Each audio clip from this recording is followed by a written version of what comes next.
누가복음 10장 25절에서 37절까지의 말씀입니다. 누가복음 10장 25절에서 37절까지의 말씀입니다.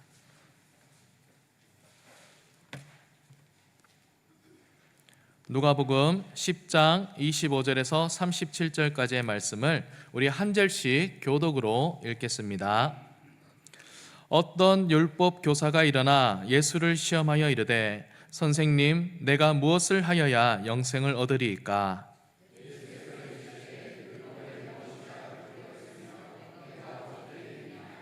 대답하여 이르되 내 마음을 다하며 목숨을 다하며 힘을 다하며 뜻을 다하여 주 너의 하나님을 사랑하고 또한 내 이웃을 내 자신같이 사랑하라 하였나이다.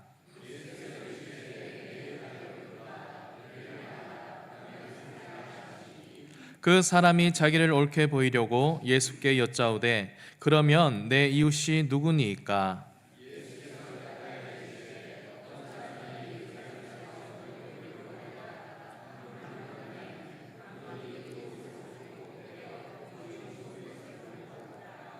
마침 한 제사장이 그 길로 내려가다가 그를 보고 피하여 지나가고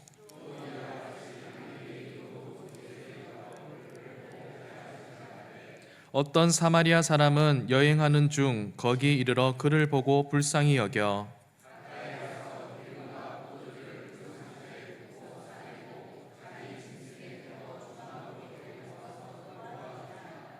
그 이튿날 그가 주막 주인에게 데나리온 2를 내어주며 이르되 이 사람을 돌보아 주라. 비용이 더 들면 내가 돌아올 때 갚으리라 하였으니 이 사람 중에 누가 강도 만난 자의 이웃이 되겠느냐? 이르되 자비를 베푼 자니이다. 예수께서 이르시되 가서 너도 이와 같이 하라 하시니라. 아멘. 네, 영생을 누리는 삶이라는 제목의 말씀입니다. 어느 날 하루살이와 메뚜기가 함께 놀았습니다. 신나게 놀고 저녁이 되었을 때 메뚜기가 하루살이에게 오늘은 그만 놀고 내일 보자 라고 얘기했습니다. 그랬더니 하루살이가 내일이 뭔데? 밤이 지나고 나면 오는 거야. 그런데 하루살이는 그 메뚜기의 말을 이해할 수가 없었습니다. 나중에 이 메뚜기는 개구리를 사귀게 되었습니다. 개구리와 신나게 놀았습니다. 개구리는 날씨가 추워지니까 그만 놀고 내년에 만나자 라고 했습니다. 메뚜기가 말하길 내년이 뭔데? 그 개구리가 날씨가 추워지니 그만 놀고 내년에 만나자라고 말했습니다. 메뚜기는 그 말을 이해할 수가 없었습니다. 메뚜기 한철이라는 말이 있죠. 메뚜기는 1년을 못 사는 것이었습니다. 이렇게 하루살이와 메뚜기처럼 자기가 살아가는 삶에서 알 수 없는 영역이 있습니다. 우리 성도들에게는 영생이라는 것이 있습니다. 그러나 이 세상밖에 모르는 사람들에게 영생 이야기를 한다면 영생이 뭐야? 라고 물을 것입니다. 그러나 우리는 이 영생을 알고 있죠. 하지만 세상 사람들은 영생을 알 수도 없고 또 누릴 수도 없는 것입니다. 예수님이 이 땅에 오신 것은 창세 전에 계획된 일입니다. 에베소서 1장 4절 5절 말씀을 함께 읽겠습니다. 곧 창세전에 그리스도 안에서 우리를 택하사 우리로 사랑 안에서 그 앞에 거룩하고 흠이 없게 하시려고 그 기쁘신 뜻대로 우리를 예정하사 예수 그리스도로 말미암아 자기의 아들들이 되게 하셨으니. 하나님은 세상을 만드시기도 전에 우리를 하나님의 아들로 삼으셨다라는 겁니다. 놀라운 진리죠. 그런데 하나님의 아들이 되어서 살아가는 그 영원한 삶을, 그 삶을 우리는 영생이라고 부릅니다. 우리가 정말로 예수님의 은혜로 구원을 받아가지고 영생을 얻은 자들임을 성도님들 믿으십니까? 예, 우리는 그 영생을 얻은 사람들입니다. 아무쪼록 그 믿음이 변치 마시고 이 영생을 누리는 삶을 사시길 바랍니다. 오늘 말씀은 이 영생을 누리는 삶에 대한 말씀인데요. 어떤 율법 교사가 예수님께 질문을 했습니다. 선생님, 내가 무엇을 하여야 영생을 얻을 수 있습니까?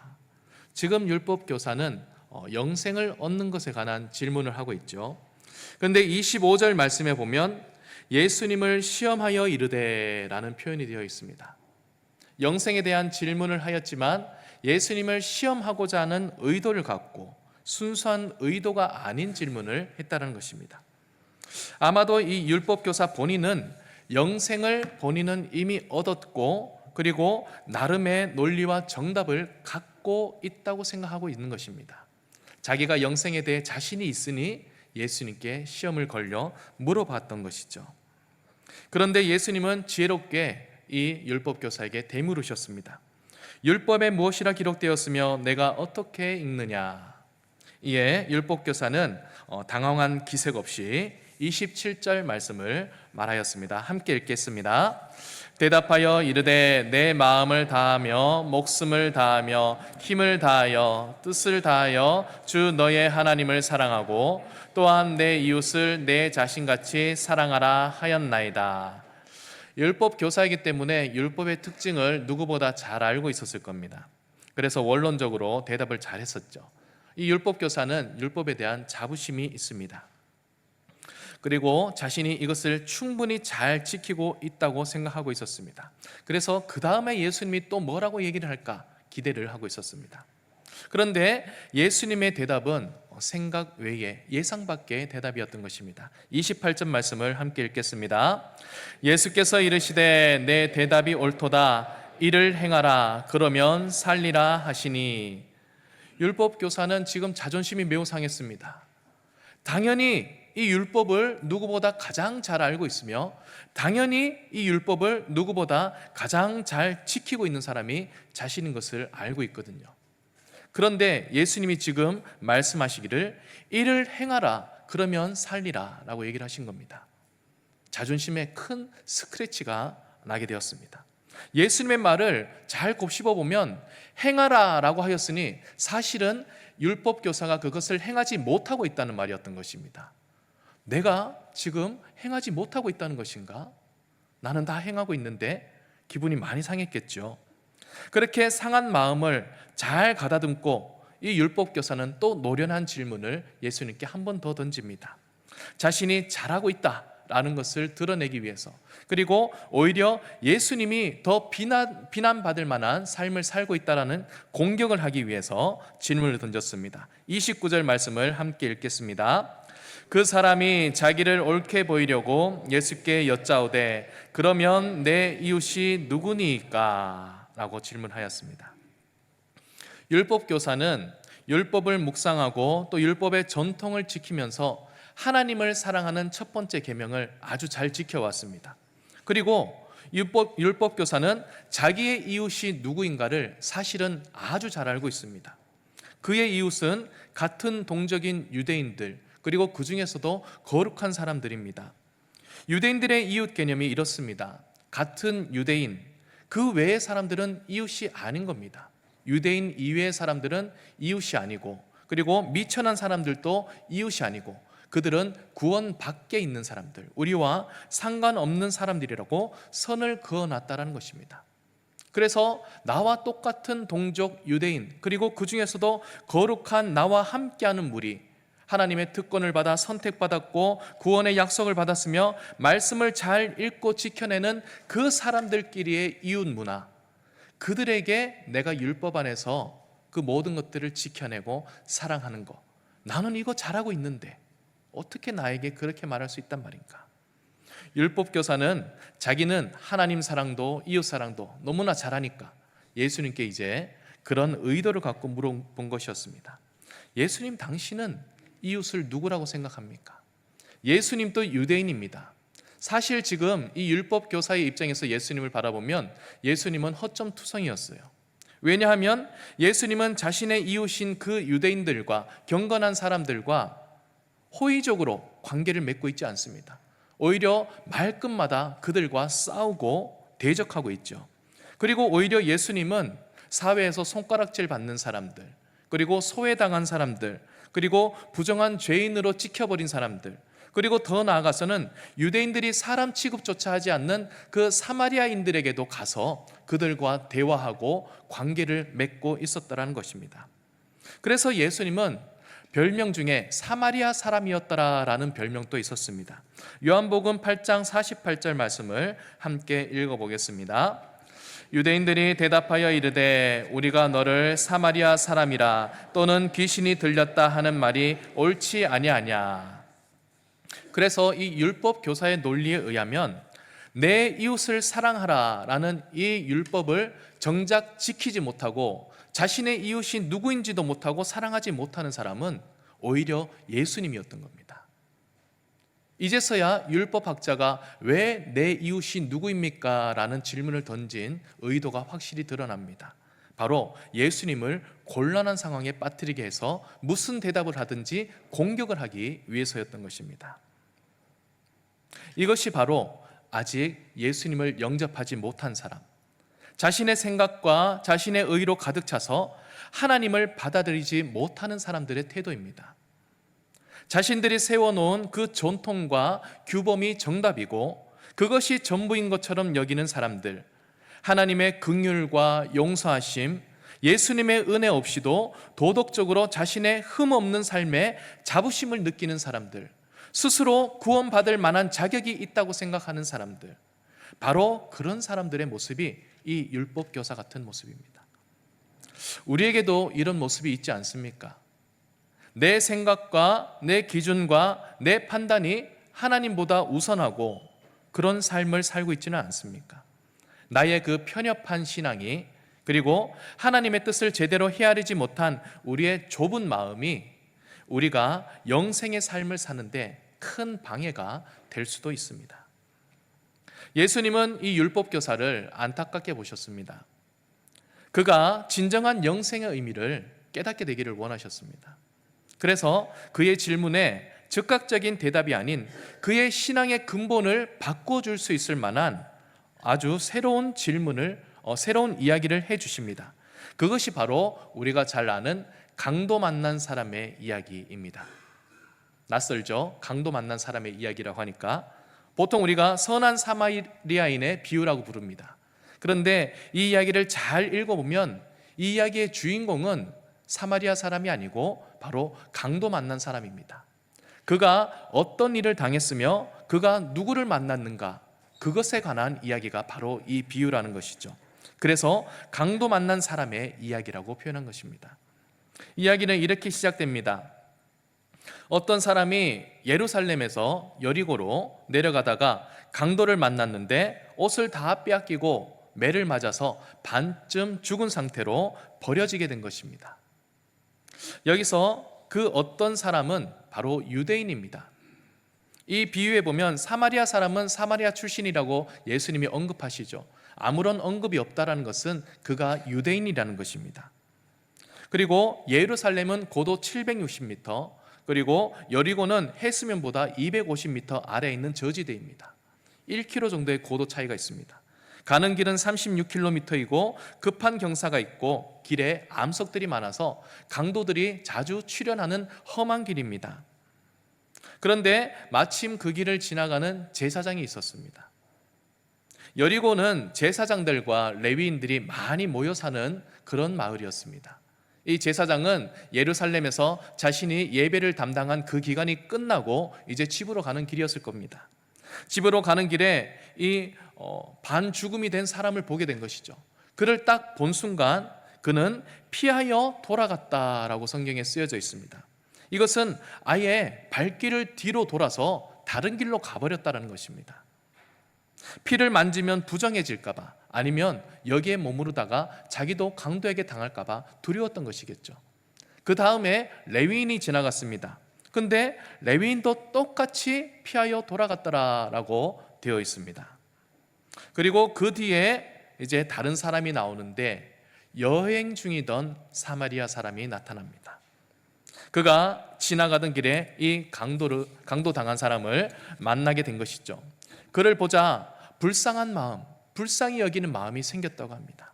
그리고 그에게 가까이 가서 그의 상태를 보았고 기름과 포도주로 그 상처에 붓고 싸매고 그리고 자기 짐승에 태워서 주막까지 데리고 가서 돌보아 주었습니다. 밤새 그 사람을 돌보아 주었다가 다음 날 두 데나리온을 이 주막 주인에게 주면서 그를 다 잘 돌보아 주라. 모자르면 돌아올 때 더 주겠다라고 말하고 길을 떠났습니다. 이것이 이 비유의 내용이죠.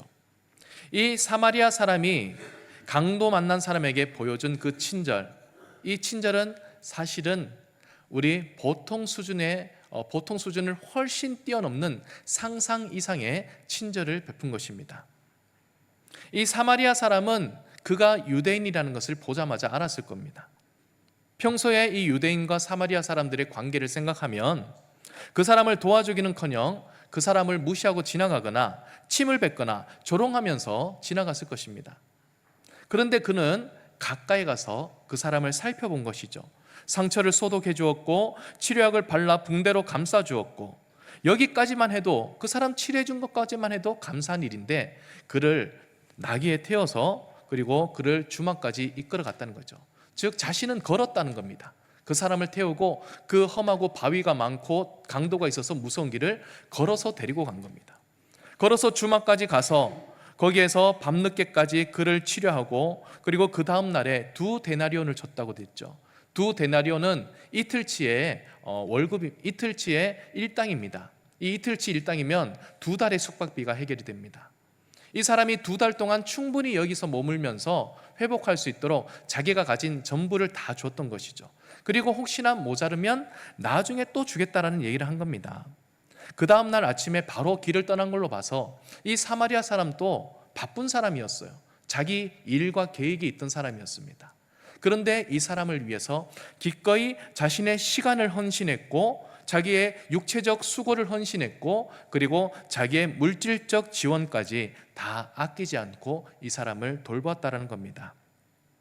그래서 그 친절과 정성이 일반적인 수준을 훨씬 뛰어넘는 친절이었다는 겁니다. 우리 같으면 과연 원수 같은 관계에 있는 사람에게 이 정도의 친절을 베풀 수 있을까요? 오로지 그 사람의 필요를 보면서, 그 사람에게 무엇이 필요한가 그것만 바라보면서 헌신적으로 그 생명을 살리고 그 사람이 충분히 회복될 수 있도록 오랫동안 책임진 자세로 그를 보살필 수 있겠냐는 말입니다. 잠시 지나가는 친절 정도에 베풀 수 있겠죠. 하지만 그가 완전히 회복되어 일상의 삶을 찾을 때까지 헌신적으로 그 긴 시간을 책임을 지고 그를 돌볼 수 있는 그런 능력, 사실 우리에게는 그 정도 선행을 할 수 있는 능력이 없습니다. 우리는 이 선한 사마리아 사람, 착한 사마리아 사람처럼의 그 친절과 또 그 사랑은 베풀 수가 없습니다. 그게 우리의 본성이기 때문입니다. 우리에게는 한계가 있어요. 본전을 찾고자 하는 마음이 있습니다. 그러나 이런 선행을 하기 위해서는 오직 예수님 그리고 성령의 은혜가 있을 때에는 우리 또한 이 친절을 베풀 수 있게 되는 것입니다. 예수님은 사실상 이렇게 놀라운 이야기를 율법 교사에게 하신 겁니다. 그리고 이렇게 물으셨죠. 내 생각에는 이 세 사람 중에 누가 강도 만난 자의 이웃이 되겠느냐라고 물었죠. 이 율법 교사는 그 얘기를 듣고 차마 사마리아 사람입니다 라고는 대답을 못했습니다. 자존심이 상했기 때문이에요. 그래서 자비를 베푼 사람입니다 라고 말을 바꾸어서 이야기를 합니다. 그 또한 아무리 사마리아 사람이 싫다고 해도 여기에서 이렇게 큰 사랑과 자비를 베푼 그 사람을 무시할 수는 없었던 것이죠. 정말로 그 사마리아 사람이 진정한 강도 만난 사람의 이웃이라는 것을 이 율법교사도 부인할 수가 없었던 겁니다. 예수님은 이 비유를 통해 율법교사에게 무엇을 가르치고 싶었을까요? 이 이야기에서 눈여겨볼 것은 예수님이 율법교사의 원래 질문, 내 이웃이 누구입니까? 라는 질문이었죠. 율법교사가 내 이웃이 누구입니까? 라는 질문이었는데 이 질문을 나중에 이렇게 바꿔버립니다. 강도 만난 자의 이웃이 누구냐? 라고 바꿔버린 것이죠. 질문의 주체가 내 이웃이 아니라 강도 만난 자의 이웃이 누구냐고 그 주체를 바꾸어 버립니다. 이것은 우리 가치관에 획기적인 변화를 주는 말씀입니다. 여기서 예수님은 율법교사에게 두 가지를 말하고 있습니다. 하나는 이웃의 의미, 그리고 또 하나는 강도당한 사람은 누구인가 라는 것입니다. 첫 번째, 이웃의 의미입니다. 예수님이 말씀하신 이웃은 나와 같은 종족, 또 같은 부류, 같은 지역, 같은 모임에 속한 그런 사람들을 의미하는 것이 아니었죠. 예수님이 말씀하신 이웃이라는 것은 바로 도움이 필요한 사람을 말하는 것입니다.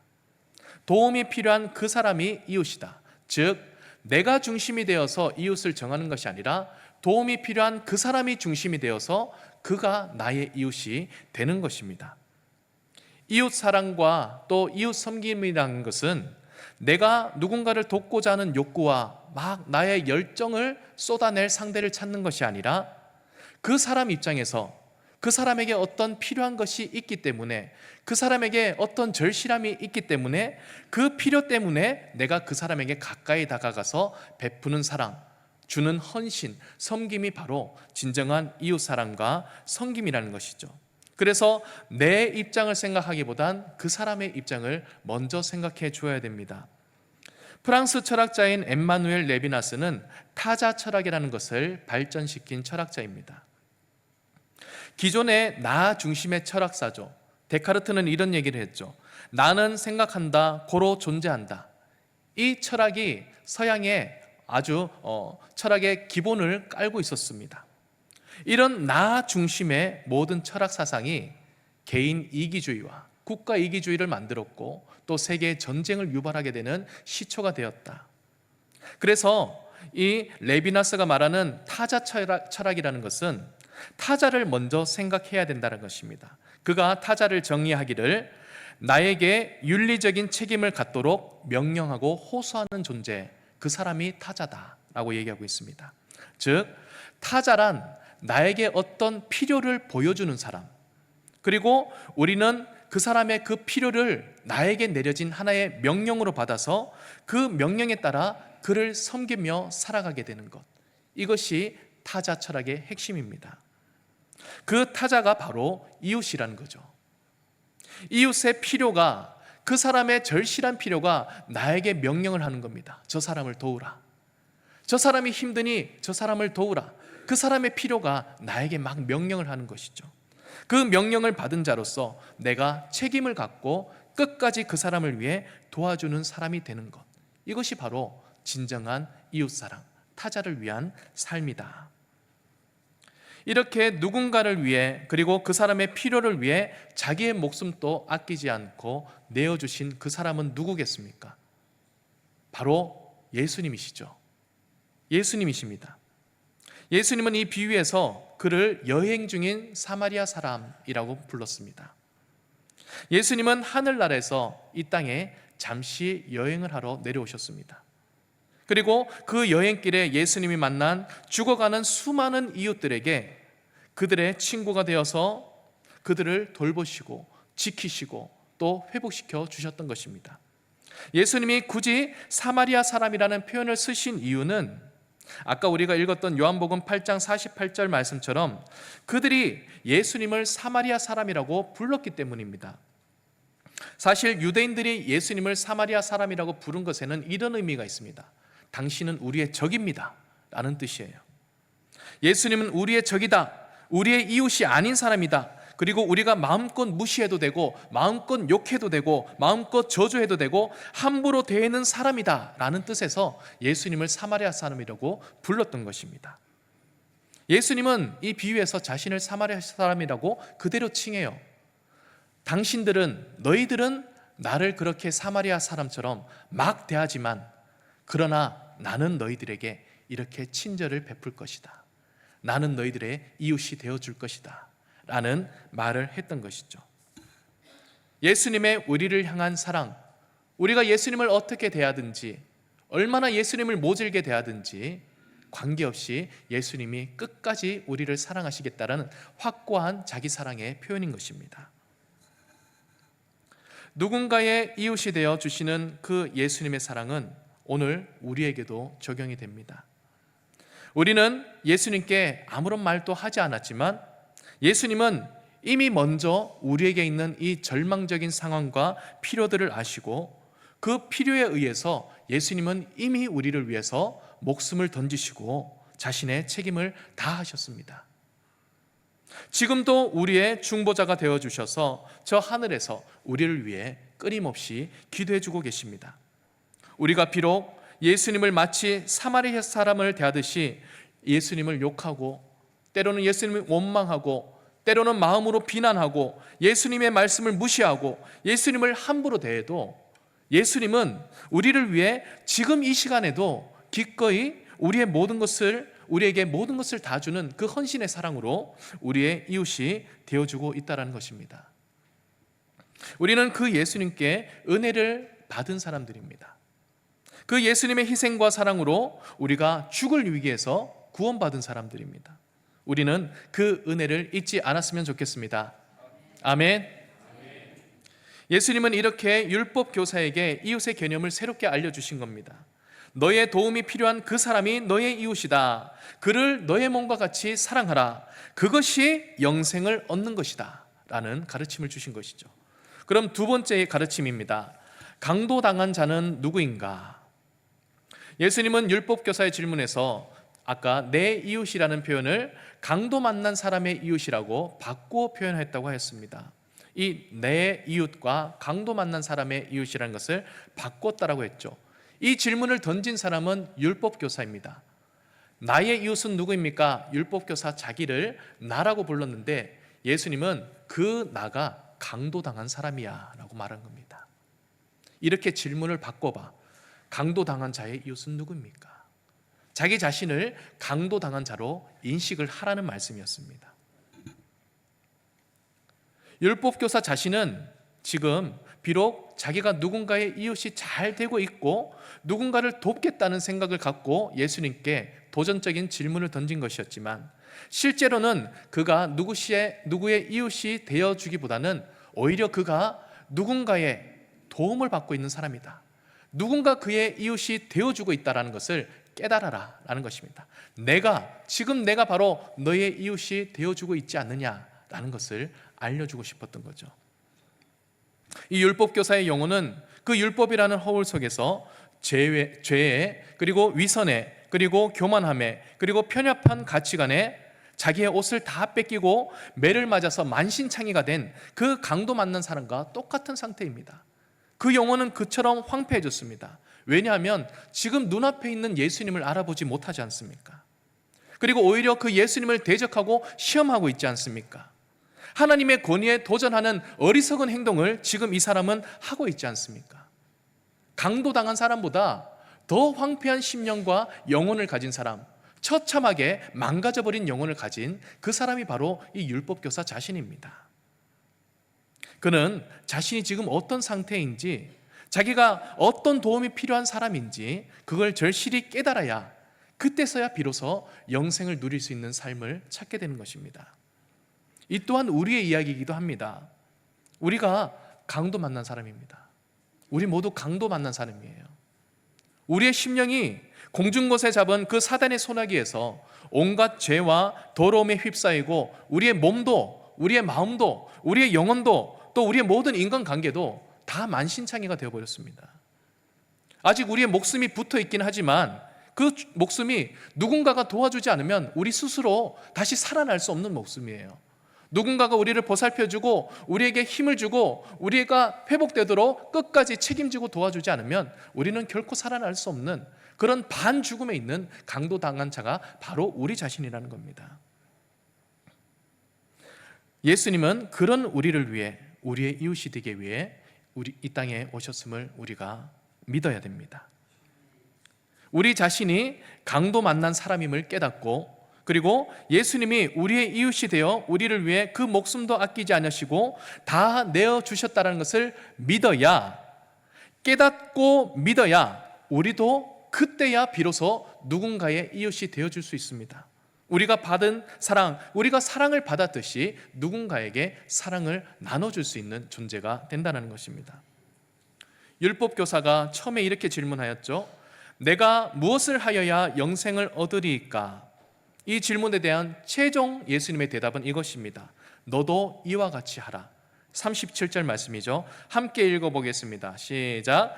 예수께서 이르시되 가서 너도 이와 같이 하라 하시니라. 영생을 얻는 문제에 있어서 예수님이 이와 같은 답을 주신 것인데요.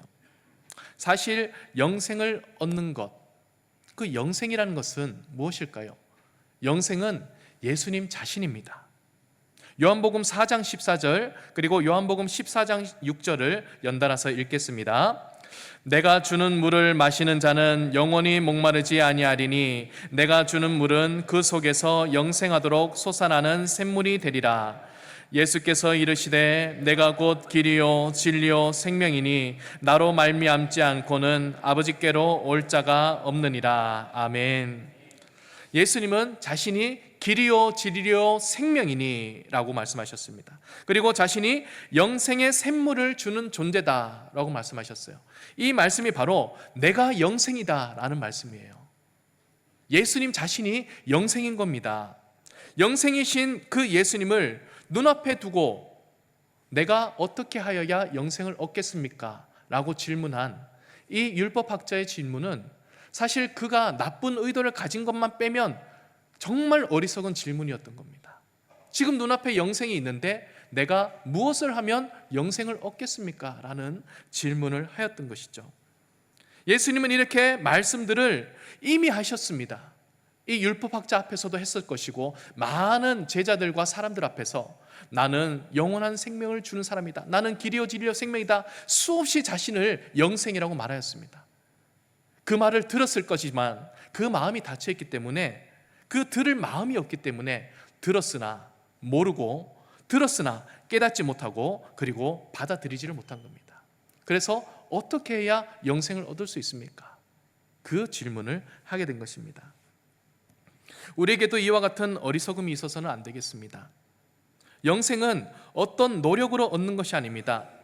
영생이야말로 우리의 어떤 행실로 얻어낼 수 있는 것이 아니라는 것입니다.